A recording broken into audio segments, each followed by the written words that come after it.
Bricks are often made of shale, a lightweight rock that splits easily into thin layers. Quarry machines dig 40 centimeters down to expose the shale to the elements for 2 years. This weakens it, making it easier to process once it gets to the factory. A 4-foot-high stone wheel with a steel tire grinds the shale into powder. It grinds up 50 tons of shale per hour. A screen sifts out any pieces that need more grinding. The powder goes to the pug mill, which mixes it with water. This makes a thick paste that will next go through the extrusion machine. The extruder forces the paste through a rectangular opening to form one long continuous piece called a slug. At the same time, it shaves off the crustier top layer to expose what will become the face of the brick. If this gray shale mixture is fired as is, it'll naturally produce a red brick. To engineer a different color, they coat the slug in sand mixed with an oxide mineral such as zinc or iron.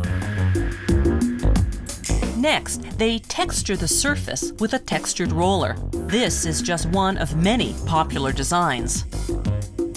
Then, a large knife comes down like a guillotine and slices the slug into 5-foot lengths. You might be wondering where those 3 holes came from. Well, remember how the paste goes through the extruder to form the slug? Inside are 3 pins. They make 3 holes designed to decrease the brick's weight. Out of each 5-foot length, they cut 20 3-inch bricks. The ones on the ends are uneven, so they go back into the mix to make new slugs. Next comes the delicate job of stacking these newly minted bricks to be. A machine first separates them. Then, using inflating bags, it grasps them, raises them,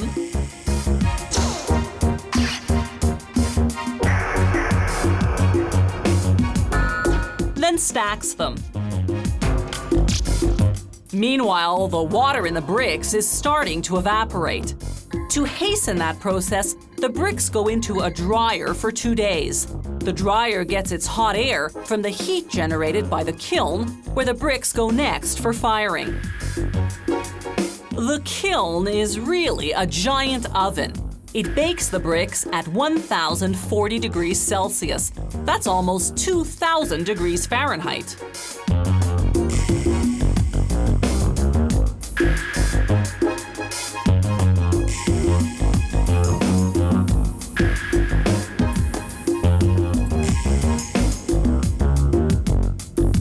One and a half days later, the bricks are ready. The transfer machine takes them out of the kiln. But before they go to market, a technician does a quality check. He weighs and measures a sample to see if it meets the design specifications. Bricks are supposed to absorb some water, but not too much. Yet if they repel water completely, they'll also repel the wet mortar the masons use to stick the bricks together. So to test absorbency, the technician breaks a brick in half. He weighs it before and after soaking it in water for 24 hours. By comparing the weights, he can see how much water the brick has absorbed. Once the batch gets the okay, they stack the bricks into cubes of 500 to 600. Each brick weighs 5.5 pounds, so each cube weighs in at about 1/4 ton.